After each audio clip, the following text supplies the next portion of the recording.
تین دعائیں ایسی ہیں جن کو پڑھنا اپنی زندگی کا معمول بنائے. ان کے فوائد، ان کے فضائل، ان کی برکات اور ان کے کمالات زندگی میں بہت زیادہ ضروری ہیں، اور آج کے فتنوں کے دور میں ان کی برکات ہماری زندگی کی، ہمارے دن رات کی اشد ضرورت ہے. حدیث میں آتا ہے جو شخص نماز فجر کے بعد 3 مرتبہ سبحان اللہ العظیم و بحمدہ پڑھیں، سبحان اللہ العظیم و بحمدہ، سبحان اللہ العظیم و بحمدہ، سبحان اللہ العظیم و بحمدہ، جو پڑھے گا وہ 3 بیماریوں سے محفوظ رہے گا. اندھا نہیں ہوگا، کوڑ جلدی بیماریاں نہیں ہوں گی، اس کو جلد کی کوئی بیماری نہیں ہوگی، معذور نہیں ہوگا، فالج نہیں ہوگا. انسان ساری زندگی ایک دعا کرتا ہے، مولا بستر چارپائی کا محتاج نہ کرنا، کسی بندے کا محتاج نہ کرنا، منجے اور بندے کسی کا محتاج نہ کرنا. جو شخص فجر کی نماز کے بعد جیسے کہ تسبیح خانے میں اس کا اہتمام اس لیے کرایا جاتا ہے کہ یہ ہماری طبیعتوں، مزاجوں، بولوں اور جذبوں میں آ جائے اور ہم اس کو روزانہ پڑھنے والے بن جائیں اور روزانہ پڑھنا اس کو اپنا معمول بنائیں. سبحان اللہ العظیم و بحمدہ، سبحان اللہ. اور ایک اور حدیث میں ہے کہ 2 کلمے ایسے ہیں جو اللہ کو بہت محبوب ہیں، زبان پر ہلکے ہیں، اعمال میں بہت وزنی ہیں، ترازو میں بہت وزنی ہیں. اور وہ 2 کلمے کیا ہیں؟ سبحان اللہ العظیم و بحمدہ. اور آقا کا فرمان ہے، جس نے کہا سبحان اللہ العظیم و بحمدہ، اس کے لیے جنت میں کھجور کا ایک درخت لگ گیا. اور جس کے لیے لگا تو پھر وہاں جائے گا، کھائے گا. لگا میرے لیے، کھائے کوئی اور. سوچیں، جنت میں کھجور کا درخت لگا ہے تو اللہ پاک پھر اپنی رحمت اور قدرت کاملہ سے اس کو بھیجے گا اور وہ انشاءاللہ کھجور کھائے گا. یہ دعا اس لیے پڑھتے ہیں، ایک تو بیماریوں سے حفاظت، اندھے پن سے حفاظت، معذوری سے حفاظت، جلدی بیماریوں سے حفاظت. ایک تو اس لیے پڑھتے ہیں، اور ایک اس لیے پڑھتے ہیں کہ اس کے ایک دفعہ پڑھنے سے جنت میں اللہ کھجور کا ایک درخت لگا دیتا ہے. اور سنیں، رسول اللہ صلی اللہ تعالی علیہ وسلم نے فرمایا، جو شخص بھی سبحان اللہ العظیم و بحمدہ ایک دن میں 100 مرتبہ پڑھتا ہے تو اللہ اس کے گناہ مٹا دیتے ہیں، چاہے گناہ سمندر کی جھاگ کے برابر کیوں نہ ہو. ایک تسبیح جو شخص پڑھتا ہے. رسول اللہ صلی اللہ تعالی علیہ وسلم ایک مرتبہ صحابہ سے فرمایا، آپ نے فرمایا کہ سبحان اللہ العظیم و بحمدہ 100 مرتبہ پڑھو. جس نے 1 مرتبہ پڑھا اس کے لیے 10 نیکیاں لکھی جائیں گی، جس نے 10 مرتبہ پڑھا اس کے لیے 100 نیکیاں لکھی جائیں گی، اور جس نے 100 مرتبہ پڑھا اس کے لیے 1000 نیکیاں لکھی جائیں گی. اور جو زیادہ پڑھے گا اللہ رب العزت اسے زیادہ عطا فرمائیں گے، اور جو اللہ سے بخشش طلب کرے گا تو اللہ ضرور اس کو بخشش عطا فرمائیں گے اور اللہ اس کو بخش دیں گے. ایسی طاقتور دعا ہم روزانہ رمضان میں بھی اور رمضان کے بعد بھی. تو کون سی دعا پڑھنی ہے آج کے بعد؟ سبحان اللہ العظیم و بحمدہ. کیا پڑھنا؟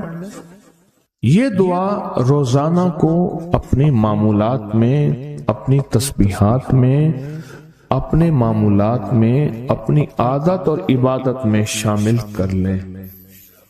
تو انشاءاللہ فائدہ، نفع اور بہت زیادہ۔ ایک اور دعا ہم پڑھتے ہیں، اللہم اجرنا من النار۔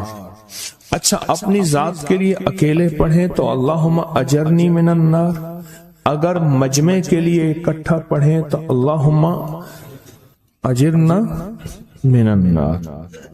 فرمایا حدیث میں ہے کہ جس شخص آپ ایک دفعہ فجر کی نماز سے فارغ ہوں تو کسی سے بات کرنے سے قبل اللہم اجرنا من النار، اے اللہ مجھے آگ سے بچا لے، پڑھ لیں، تو فرمایا اگر اس دن اس کو موت آ گئی تو اللہ اس کو آگ سے بچائے گا۔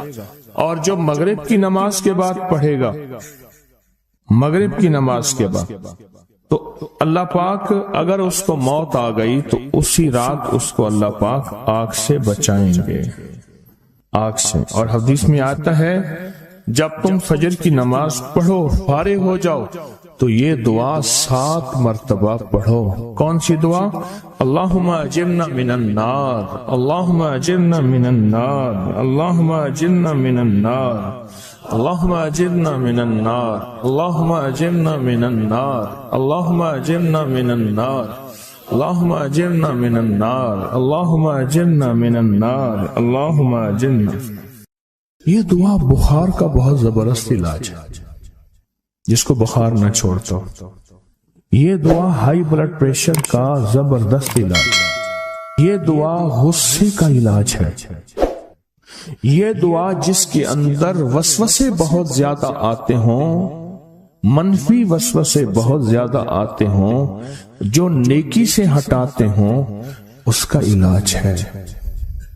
اللہم اجرنا من النار، یہ بہت طاقتور علاج ہے۔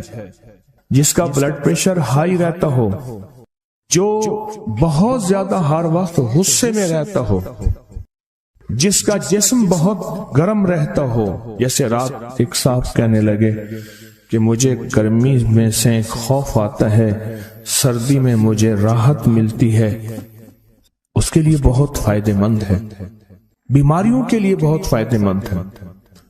ایک عمل ہے بہت طاقتور اور بہت زبردست عمل ہے، اور پوری دنیا کو اس عمل سے بہت فائدہ پہنچا ہے کہ 2 رکعت نماز نفل پڑھ کے 3 بار سورۃ یاسین پڑھے، اور جو اللہ سے مانگے اللہ عطا کرتا ہے۔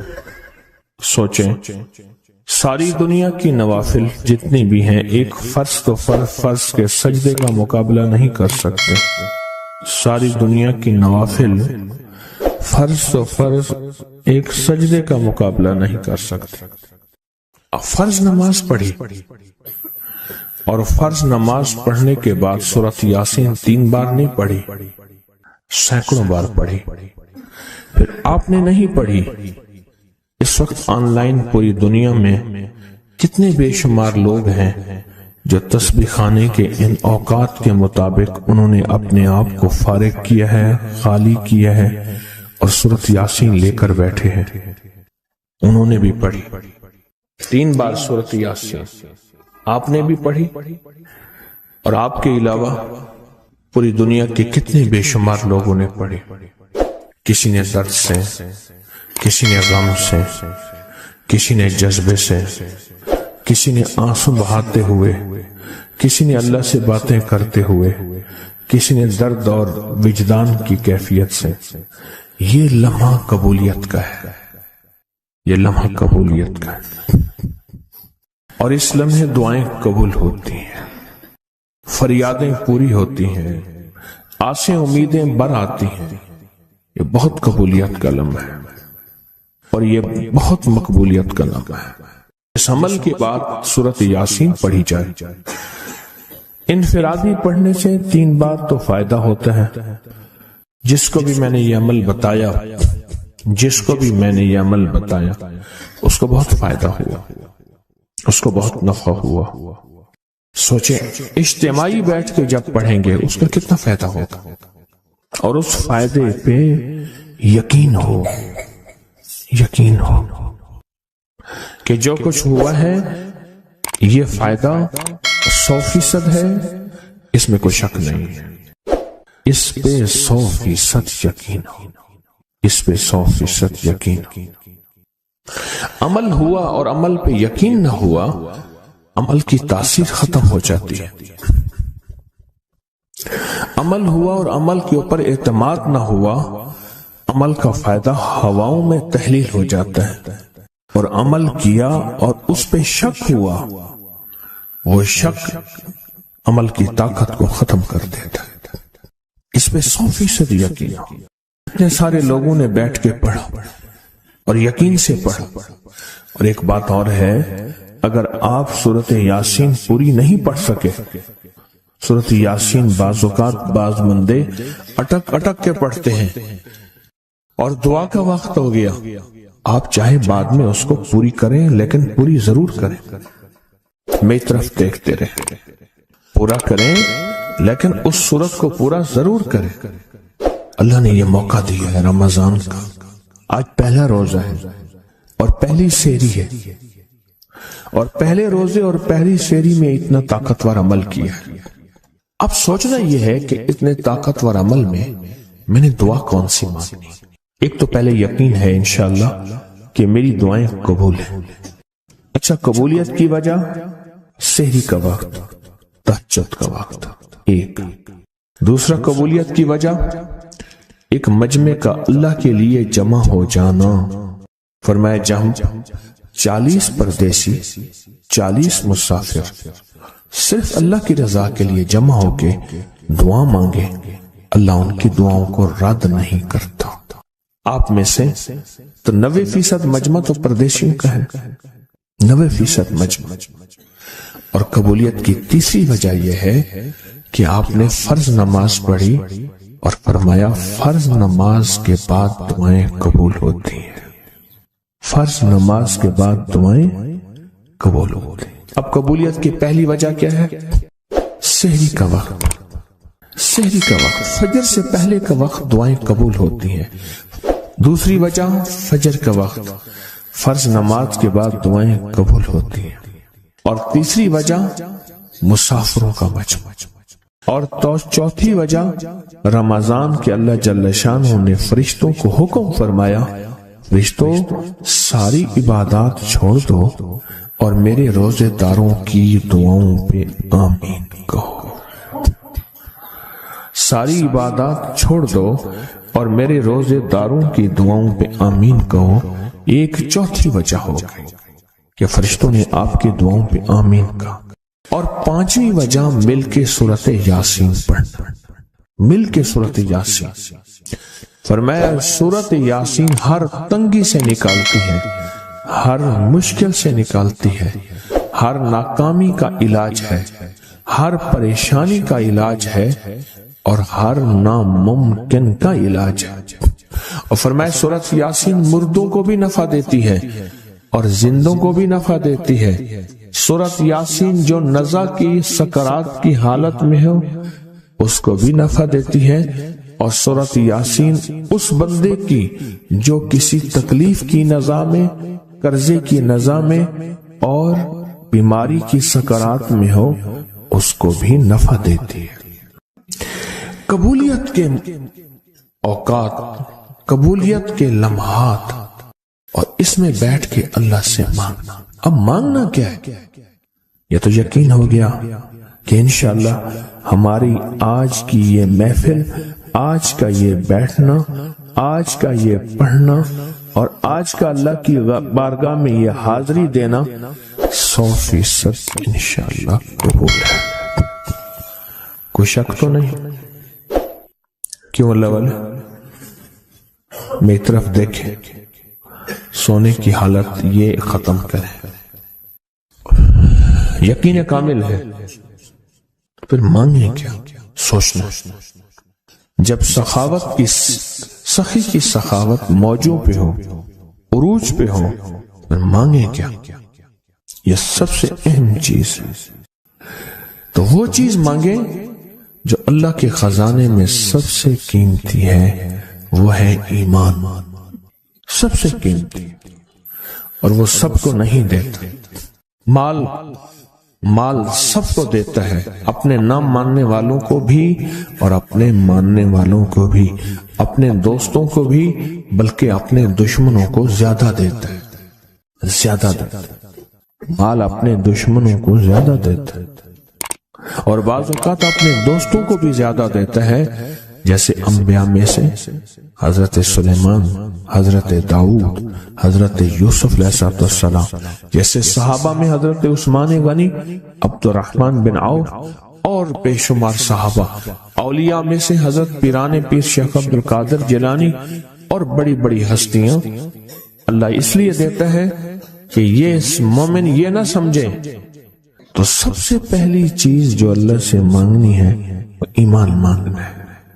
ساری دنیا مل گئی، سارا مال مل گیا، ساری حکومتیں اور ساری چیزیں ملی، ایمان نہ ملا تو ہم گھاٹے میں رہ گئے۔ ہمارا سودا گھاٹے کا سودا تھا، ایمان نہ ملا۔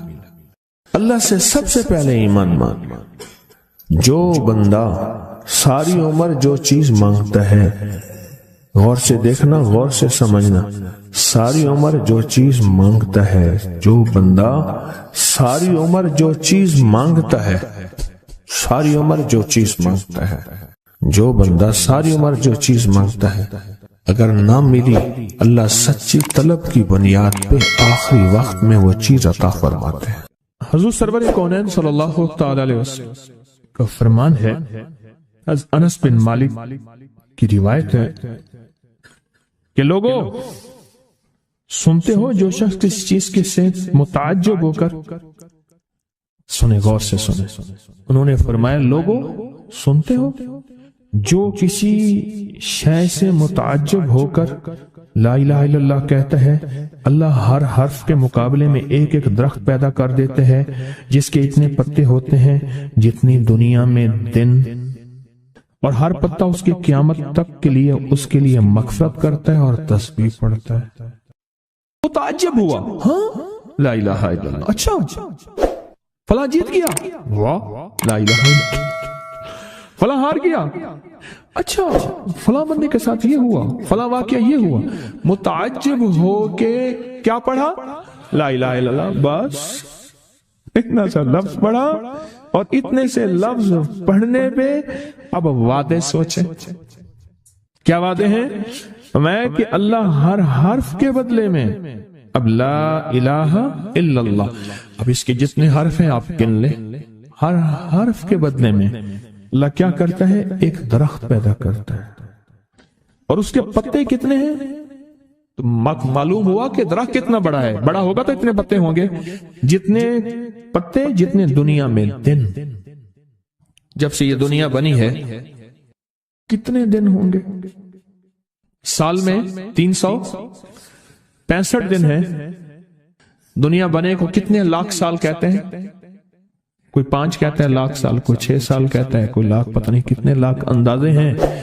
اتنے دن ہیں، خربوں سے خربوں نیکیاں، خربوں سے خربوں نیکیاں اسی وقت بیٹھ کے یوں سمولی، ایک منٹ میں جتنے دنیا میں دن ہیں۔ اور پھر وہ درخت، آگے سنیں، وہ درخت اس کے لیے قیامت تک مغفرت چاہتا ہے، اور وہ تسبیح پڑھتا ہے، اور اس تسبیح کا سارا ثواب اسی کو جاتا ہے۔ ایک بابا جی تھے، ان کی قوم عالیوان قوم ہے، عالیوان کہتے تھے، نام یاد نہیں۔ میں نے بابا جی سے پوچھا، میں کہ بابا جی کاروبار؟ آکے جھانبا،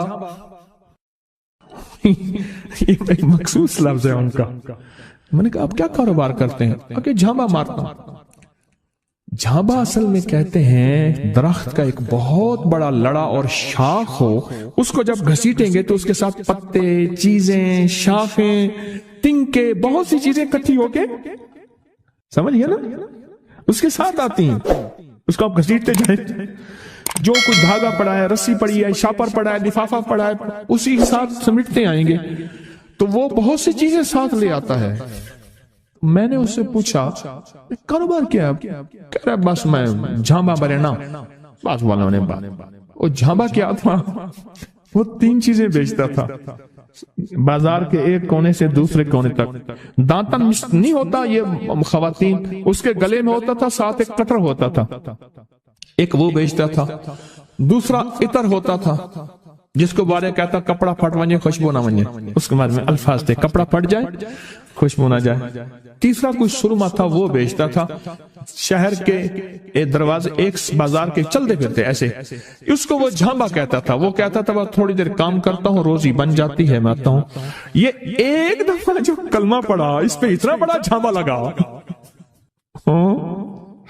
متعجب ہو کر، تعجب میں آ کے ایسی تعجب، اچھا لا الہ الا اللہ. اللہ پاک فرماتے ہیں جا تیرے ہر حرف کے بدلے. لا الہ الا اللہ کے کتنے الفاظ ہیں میں؟ 12 تقریباً کہہ رہے ہیں آپ، کوئی مجھے 100% بتائے. 12 اگر 12 بھی ہے تو ایک 12 پہ ہر حرف پہ کتنے درخت؟ ایک درخت. اور درخت کتنا بڑا؟ اتنا بڑا کہ اس کے پتے اتنے ہیں جتنے کائنات کے دن ہیں. عدد خلقہ ورضا نفسہ وزینت عرشہ ومداد کلماتہ. جی 12 اس کے حرف ہیں. تو آپ نے تو بیٹھے بیٹھے کمائی کر لی. یہ مومنانہ مزاج ہے. مومن چلتے چلتے اپنی آخرت کی کمائی کرتا جاتا ہے، چلتے چلتے اپنی آخرت، اپنی دنیا. اچھا پھر ایک اور فائدہ ہوگا، جتنی اس کے لیے درخت پتے تسبیحاں کریں گے اتنا اس کی نیکیوں میں اضافہ ہوگا، اور جتنا نیکیوں میں اضافہ ہوگا اس کی رحمتوں کے یہ نور میں آتا جائے گا، اور جتنا نور میں آتا جائے گا اس کی بلائیں آفتیں مصیبتیں ٹلتی جائیں گی. اور جن بلاؤں آفتوں مصیبتوں کو جادو، جنات، نظر بد، بیماریاں، تکلیفیں، حادثات، گلیاں بند ہونا، راہیں بند ہونا، رزق بند ہونا، صحت بند ہونا، مشکل، یہ سب ایسی ٹلتی اور کٹتی اور ہٹتی جائیں، ایسی ہو جائیں.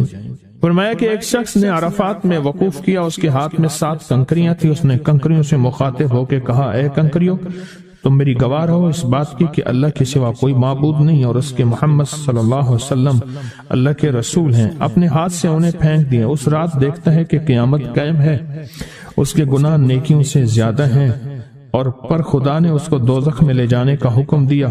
لیکن دیکھا تو ان کنکریوں نے دوزخ کے دروازے بند کر دیے. سارے دوزخ کے محافظ کارکن جمع ہو گئے ایک پتھر کو ہٹانے پہ، پر وہ کنکریوں کا پتھر اتنا بڑا پتھر بن گیا کوئی ہٹا ہی نہیں سکتا، اور عاجز آ گئے. پھر لوگ اس کو عرش کے نیچے تک پکڑ کے لے گئے. یہ پتھر بھی سفارش کرتے ہوئے اس کے پیچھے پیچھے ہو لیے. پھر آخر اللہ نے اس کو جنت میں جانے کا حکم دیا، تو پھر یہ سارے پتھر جنت کے دروازوں میں آگے جا پہنچے، اور ہر پتھر کہنے لگا اے اللہ میری طرف سے اس کو جنت میں داخل کر.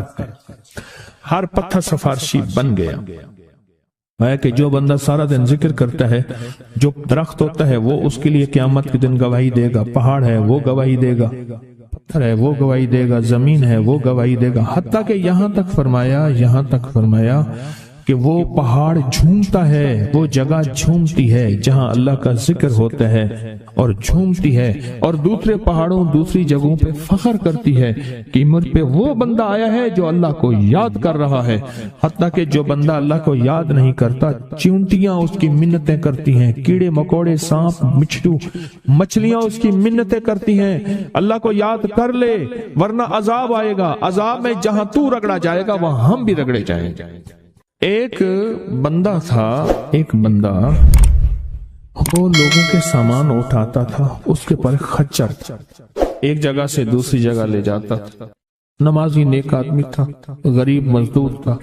ایک دفعہ ایک لولا لنگڑا بندہ آیا اور کہنے لگا مجھے اپنے خچر پہ بٹھا کے فلاں جگہ پہنچا دے، اتنے پیسے تجھے دوں گا. پیسے بھی معقول تھے. اس نے خیر اس کو پکڑا، سہارے سے بٹھایا. چلتے چلتے نا 2 راہیں آ گئے. 2 راہیں. ایک راہ وہ تھی جہاں ساری دنیا جاتی تھی، ایک راہ وہ تھی جو سنسان تھی. وہ معذور آدمی کہنے لگا اس سنسان راستے کی طرف چل. سنسان راستہ. انہیں کہ میں تو ادھر سے جاتا ہوں، میرا معمول تو ادھر ہے، میں تو ادھر نہیں جاؤں گا.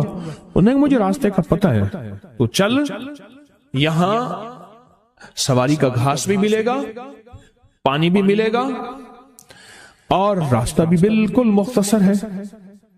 انہوں نے کہا ٹھیک ہے۔ آگے گئے تو وہ ایک وحشتناک جنگل آیا، اور وہ جو بندہ تھا معذور وہ ایک دم خچر سے اترا اور وہ ٹھیک ٹھاک تھا، اس نے خنجر نکالا اور اس کو قتل کرنا چاہا۔ تو اس نے کہا مجھے قتل نہ کر، تیرا مقصد مال ہے، چیزیں ہیں، مجھے چھوڑ دے۔ انہوں نے کہا نہیں، میرا اصول ہے، یہ دیکھ لوگوں کی کھوپڑیاں پڑی ہیں ہاں، انہیں میرا اصول ہے، میں پہلے بندہ مارتا ہوں پھر اس کا سامان لیتا ہوں، میرا اصول ہے۔ اس نے کہا کہ نہ کر منتے کی اچھا، اس نے کہا مجھے 2 نفل پڑھنے دے۔